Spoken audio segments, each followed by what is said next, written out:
As Sisters of St. Joseph, living in the 21st century, we believe in the power, presence, and love of God, working through an evolving universe, and in God's self-communication through Jesus Christ. As women of the Church, we recommit ourselves to Jesus' mission. As we move with the Spirit to bring about God's reign and seek to promote justice, to live lives of nonviolence, and to respond to the needs of our time. Believing that we are all created equal by God, we are committed to respect the dignity of all. Since women and girls do not enjoy this equality, we will strive to secure their empowerment by education, by advocacy, and by providing opportunities for them to develop their gifts and make their voices heard. As Sisters of St. Joseph, we embody a heritage of love of God and neighbor, of zeal for ministry, and of a vision of our interconnectedness with all creation and unity of all things in God. This vision began in an impoverished mountain village of France in the mid-17th century. Moved by the Spirit of God, a seemingly insignificant group of women joined the work of an obscure Jesuit and committed themselves to the needs of the people among whom they lived. They were united in their love of God and neighbor and their desire for service. They met daily in this little kitchen to pray, to share their hearts, and to make their plans. Of these first 6 women, 5 were illiterate.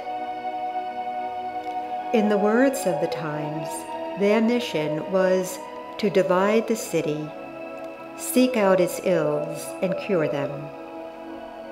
The city was small, but still, the dream seemed impossible. They were women without cloister, dowry, or education. To support themselves, they made lace. To have a trade was to earn a living and to better oneself. And so the first educational effort of the sisters was to teach the trade of lace making to the mountain women of Le Puy.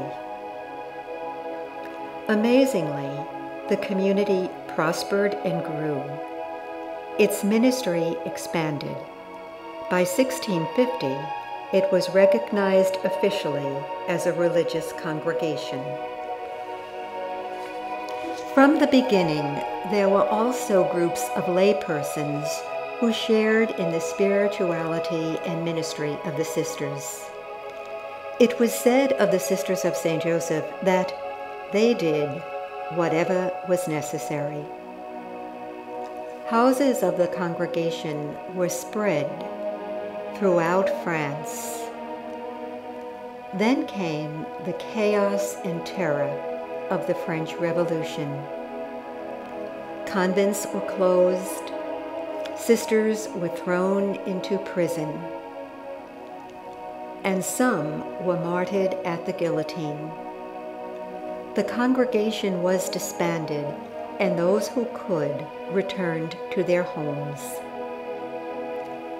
The dream seemed to have died, yet the charism and ministry of these women were still needed. In 1808, a woman who had narrowly escaped the guillotine herself refounded the Sisters of St. Joseph. Her name was Jean Fontbonne. She was known in the community as Mother St. John. Once again, the sisters examined the city. The times had changed. The Industrial Revolution was taking hold. A new model of ministry was needed. The congregation responded.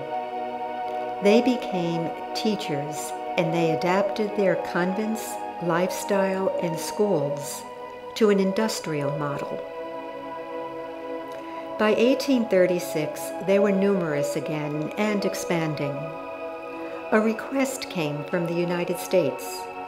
The Bishop of St. Louis, Missouri, needed sisters to teach children who were deaf.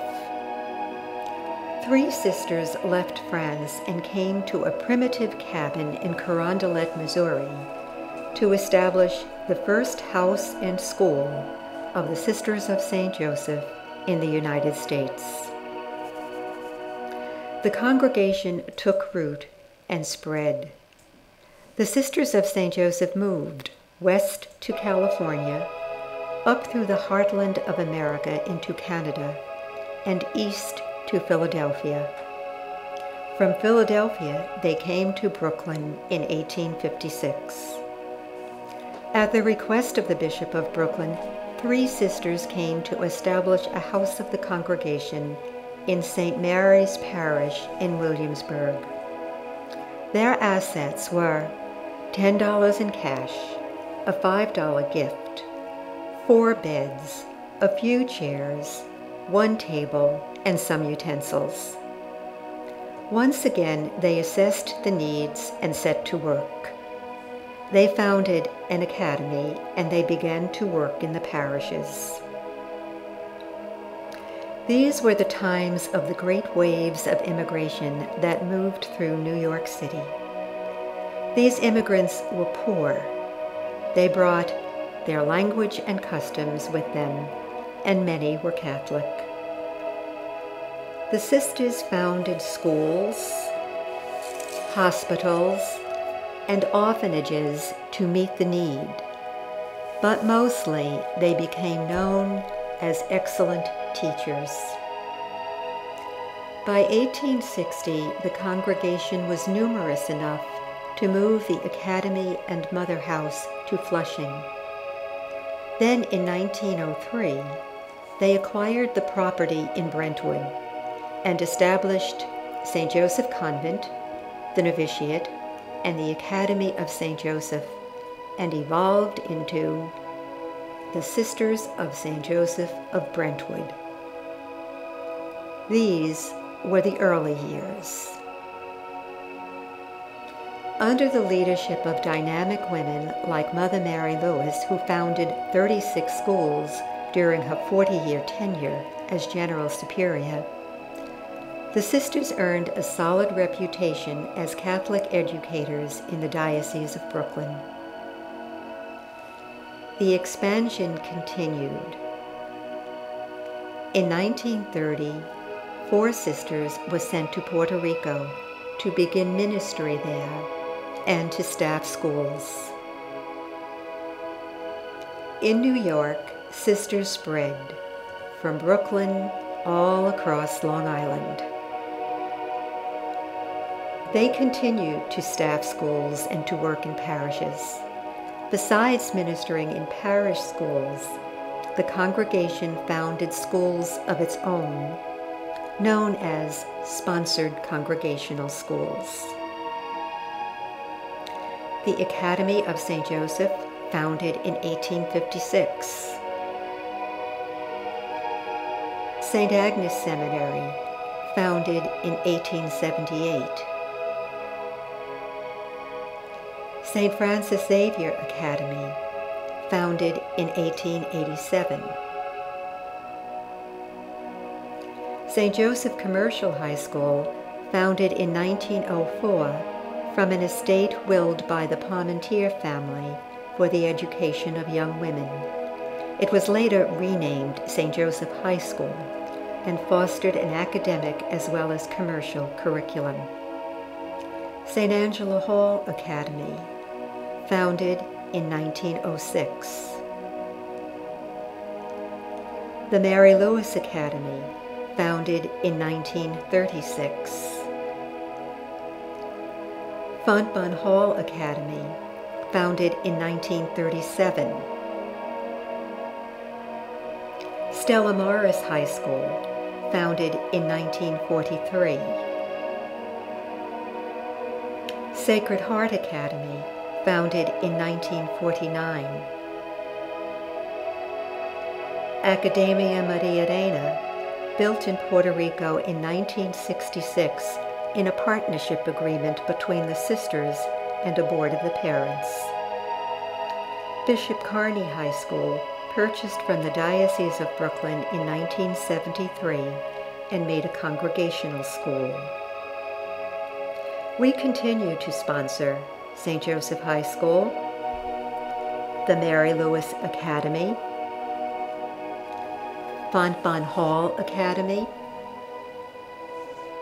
Sacred Heart Academy, Academia Maria Reina, and Bishop Kearney High School. Since 1916, the Sisters of St. Joseph have administered and staffed St. Joseph College. The mission continued over the years based on the needs of each particular time and the enduring vision of creating a world of inclusivity, healing, unity, and love.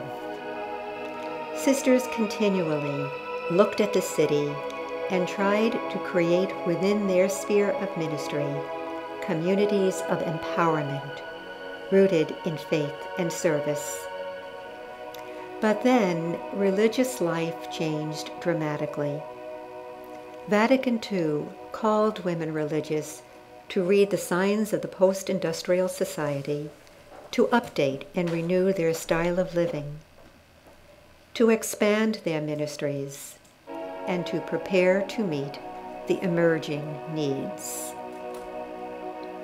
It was a time of challenge and stress, of excitement and loss, of conflict and healing,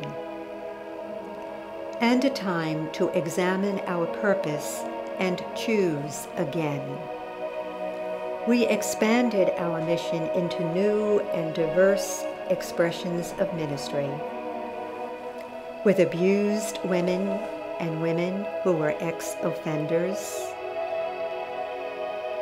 with children whose mothers were imprisoned,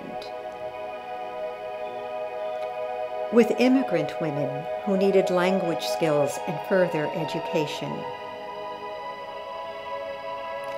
with the people of Appalachia and the Dominican Republic,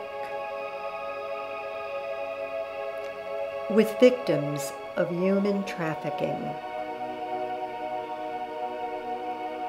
with the elderly in need of care and companionship,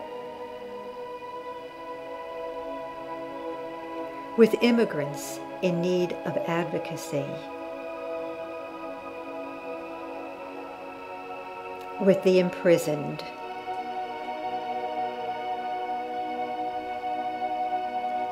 with earth ravaged by abuse, pollution, and the destruction of habitats, in working nonviolently for justice and peace, and in a myriad of other ways individual sisters ministered in parishes and schools, on university campuses, as lawyers and healthcare professionals, as pastoral ministers. As women who have a history of doing whatever is necessary, wherever we are, we have accepted the challenge and we articulate it again. We believe that we create the future as we move with the Spirit in giving full expression to our giftedness as women in the Church, sharing equally in its mission, in living a life that is simple, prayerful, courageous,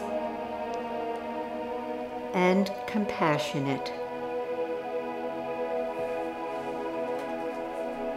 In proclaiming with prophetic voice the gospel to all people, in strengthening our corporateness as women in community, in demonstrating our belief in the dignity of the human person and the call to secure this dignity for all women and men, and in expressing our solidarity with the poor and oppressed. In faith and hope, we accept the challenges these beliefs imply.